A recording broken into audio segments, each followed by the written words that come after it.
What's up, guys? Welcome to Daily Dose of Reddit. This is your host, Zach, and today's subreddit is r/IDontWorkHereLady. This story is called, well, that escalated quickly. So I recently learned of this sub through r/ and Storytime on YouTube, and a recent dog adoption post made me want to share my hellish experience from last week. So a bit of backstory. I'm a veteran who suffers from major depression and PTSD. Because of this, my psychologist?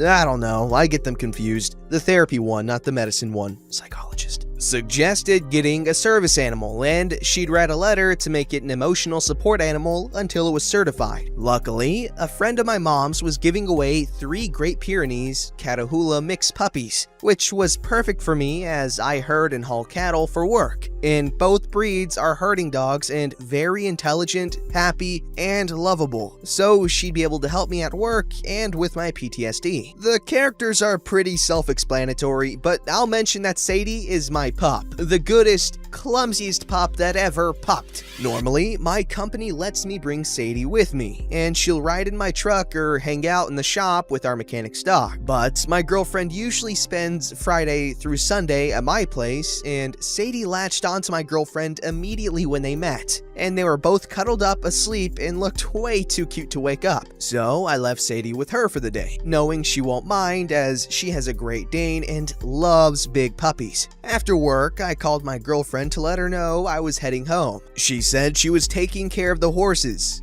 Yes, she's a horse girl, but not that kind. And she had Sadie with her, but she was just finishing up. Knowing that neither of us would want to get out again after getting home, I asked her if she wanted to meet me at the pet store to grab a service dog and training vest, because trying to train her in public is pretty hard as everyone, very understandably, goes crazy for her on site and has to pet her. And I figured that this vest would at least deter the sane crowd. So fast forward to us in a large chain pet store. There's only like 2, so 50-50 chance you think of it immediately. Letting her choose a few toys, and finally coming up on the collars and harnesses section we've been looking for. Cue me fitting her for different harnesses, leashes, and yes, Christmas sweaters as well. I'm starting to put up everything I had pulled out while joking with my girlfriend when I get a hard tap on my shoulder by someone with very long nails. I turn to see what I instinctively know is a very entitled woman. She was mid to late 40s, long bleach blonde hair in a ponytail, jeans that may have fit 20 years ago, although in her defense, she wasn't overweight, but the jeans were just way too tight, and a button-down western shirt, thankfully with an undershirt just in case the poor buttons lost their never-ending battle with her obviously artificially altered bust line. Now, this is the type of woman I refer to as a Texan soccer mom, but for this story, I'll just call her Karen. Karen, as soon as I start turning, "It's about time. I've been waiting here for at least 5 minutes while you attempt to flirt with this poor woman." Now, girlfriend hates confrontation and avoids it at all costs. But me, well, I see it as a way to joke, annoy, or just let my inner butthole shine through. Phrasing. Girlfriend knows this, and as we share a look, she rolls her eyes at my smile and walks off with the pup to browse the next aisle. Karen, annoyed again. "Really? You're just gonna ignore me?" "I'm sorry about that, ma'am. What do you need?" Honestly, she was already annoying me with her rudeness, but that's no reason to be a butthole yet. "I need to know where the something is." I wasn't really paying attention at this point, already deciding her to have a laugh, sending her on a wild goose chase. "Oh, sure thing, ma'am. Okay, go to the end of this aisle, down 3, make a left, then a right at the next, and it'll be at the top, halfway down," or something like that. I don't remember, as I was just saying random things. With that, Karen takes off on her quest to find her magic somethings, and I walk to meet up with my girlfriend, who was now in line for the one open register in the store. Not complaining. It was moving fast, just setting the scene. "Wow, that was fast." Me, a bit proud and with a big smile. Oh, she just needed to know where something was. Girlfriend, knowing me well enough to not believe I'd help someone that was being that rude. "Really? That's it? Did you help her?" Yep,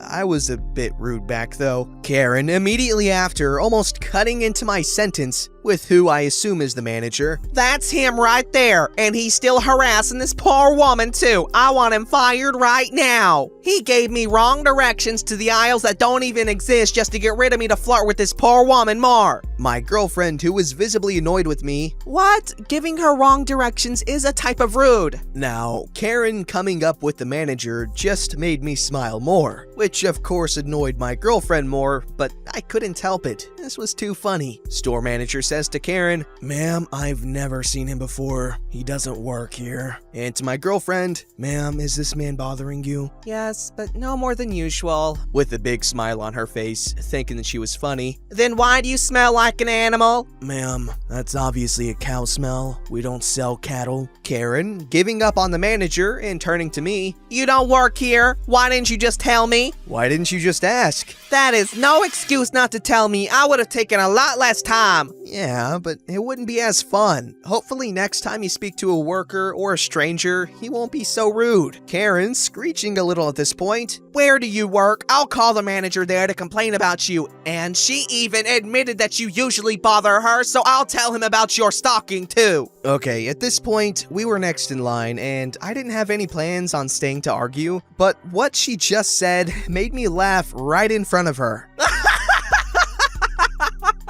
Lady, I don't know who the hell you think you are, but let me tell you some things. One, I don't, nor have I ever worked customer service. My boss couldn't care less that I was a butthole to some menopausal old woman. Two, don't be rude to people. No matter their job, they deserve respect. And three, what is your obsession with me flirting with my girlfriend? I got news for you. Even if I was single, I wouldn't be flirting with you. But I'd be happy to help you find someone more age appropriate. You're what, 55? Yes, I know. It was a bit of a low blow since she was obviously sensitive about her age. But at this point, she had made it personal and I was mad that she'd accused me of stalking when she didn't even know my name. My girlfriend was doing her best to ignore us and pay so we could leave. And luckily, after I said this, she had her receipt in hand and we turned to leave. Karen, eyes wide and mouth agape, of course started screaming profanities once she saw us start to leave. She followed us out to the parking lot, basket and all, with the manager following her, since she hadn't paid for anything yet. My girlfriend was starting to visibly shake. She really doesn't handle confrontation well, so I got her in the car and then loaded the bags in the trunk. The entire time, Karen was screaming, mostly incoherently, following me around the car while blocking me from backing out by putting her basket behind my car. At this point, a few things happened at once. First, I got in the driver's seat and started to swing my door shut. Second, Karen tried to stop me from closing the door by grabbing it. Third, she fails to stop the door and it closes. Her hand was still on it. Fourth, she screams like a rabbit being attacked by a ferret. Long story. Fifth, I opened the door so she could get her hand out. She immediately yanks it away and then did the one thing that I never expected.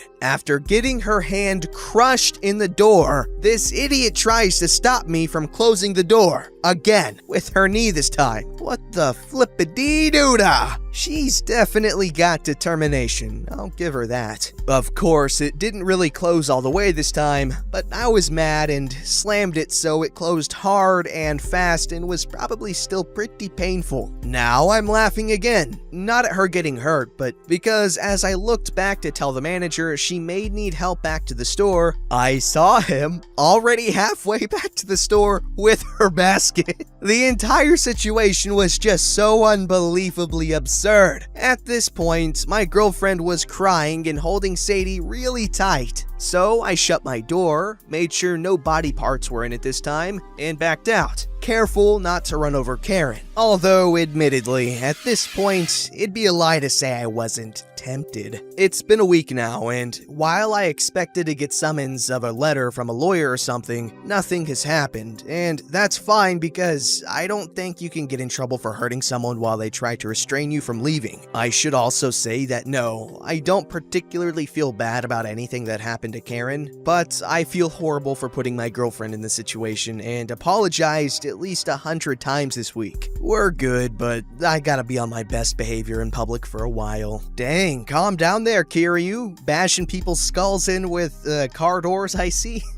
This story's called An Innocent Case Turned Creepy. Hey, so first time posting here, and this literally happened to me today, and I thought it was just too weird to not post. A little background. As my name suggests, I live in a decently sized Midwestern metro, and I am gay and happily married at that. With all of the stresses of the holidays now behind me, I decided that today was the perfect chance to treat myself to a particularly popular area of the city and shop around a bit. I bought myself a scarf at one store and coffee elsewhere. These details are important. So upon leaving the coffee shop, I realized that I had inadvertently stumbled into a situation. I had to use a bathroom, but the coffee shop was, predictably, building up a rather long queue. Being the crafty fellow I am, I reasoned, rather than wait here with a full coffee and a bag in my hand, I'll start heading over toward my car on the other end of the shopping area and pop into Barnes & Noble's on the way and use their facilities. Maybe even look at a book while I'm there, because I know I don't need it, but I'm a hoarder with disposable income and I am my own worst enemy, so that's what I did.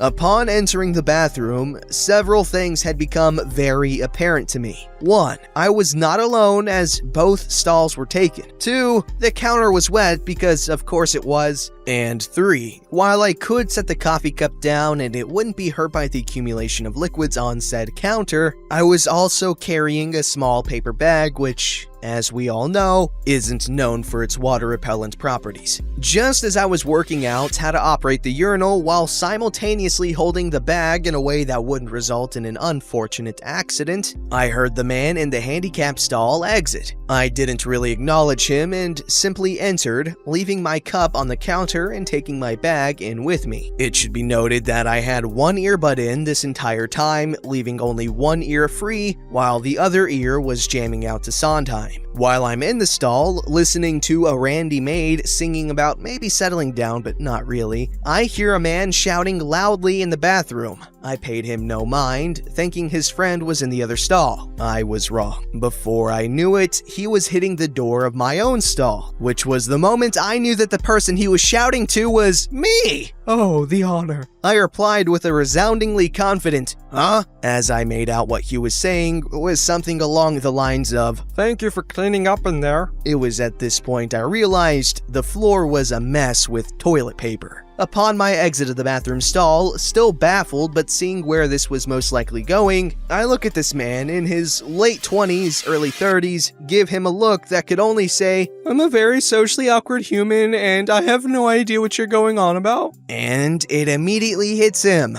I am not who he thinks I am. Oh, I'm sorry. The man proceeds to sputter. I thought you were here to clean the stall. I mistook the bag in your hand as a spray bottle out of the corner of my eye. I smiled, assured the man I was not an employee there, never have been, and never will be, thinking that was that. A cute little r/IDontWorkHereLady story, until it was made creepy. He took my hand and shook it, which is, I believe, a normal human social interaction in and of itself. But then he leaned in and swiftly, with expert precision, kissed my cheek. I stood there, stunned. I'm not used to romantic interaction in a general sense, being married and all, but even less so publicly and by a perfect stranger. At this point, I think it registered on my face that I was baffled, as I then heard him mumble something about loving the gay community before he nipped out of the bathroom, never to be seen again. Funny thing is, when I told this story to my husband, a while later he said that it's rather common in Europe for people to kiss each other on the cheek. While this isn't exactly true, thanks for correcting me everyone, the fact that when I look out of my window, I see American flags, barbecues, at least 5 McDonald's in a 6-mile radius, and a surprising lack of Germans across the border tells me that this isn't Europe. No, not Europe at all really. So I think that in this case, that was very unusual. Alright guys, your theories as to why this man kissed this guy on the face in the comments right now. My theory is that there was some soup on his face and... love the gay community. That's obviously just the most logical of explanations, but I'll accept alternate possibilities in the comments like I said. This story is called Working on My Lunch Break. So this happened a few years ago, and my daughter reminded me about it the other night. Hubs and I were eating a late lunch at a local mom and pop, hole in the wall. Honestly, they have the best food ever. I knew the owner as I had worked with her daughter years earlier. Hubs and I frequently went because, seriously, best food ever, and was usually under $20 for just the two of us. Anyways, on to the story. Eating a late lunch, probably close to 2:30 p.m., the place closes from 3 to 4:30 on weekdays so they can clean and reset. On this day, they had a late rush and were running around trying to keep everyone happy. I needed a to-go box and was seated in the corner by the waitress's station. I don't know the technical name, where they keep the extra silverware, to-go items, and drinks. Knowing the waitresses were busy, I got up and grabbed a box without thinking about it. The table closest to me asked if I could hand her one too. No problem. Then a gentleman a few tables away asked for more tea. I look around and wonder if I should. I don't work here. But lucky for me, this place only serves unsweet tea, so sure, no problem. I get his tea and sit back down to box up my leftovers. Hubs is all in the corner on his phone watching a video about whatever game he is playing at the time, so we sat around on our phones while we waited for the ticket. I never noticed the other tables leaving. Owner comes over and slides in the booth next to me and is laughing her ass off. Seems like table number 2 was so impressed that the other waitress would stop while on their break to help the customers. They had even left me a $5 tip. They were so happy with the customer service that they were sure to come back. I just rolled my eyes and laughed. I did receive the employee discount for lunch that day, and it was probably the cheapest I've ever eaten out. Don't forget to like, subscribe, and hit that bell to never miss an episode.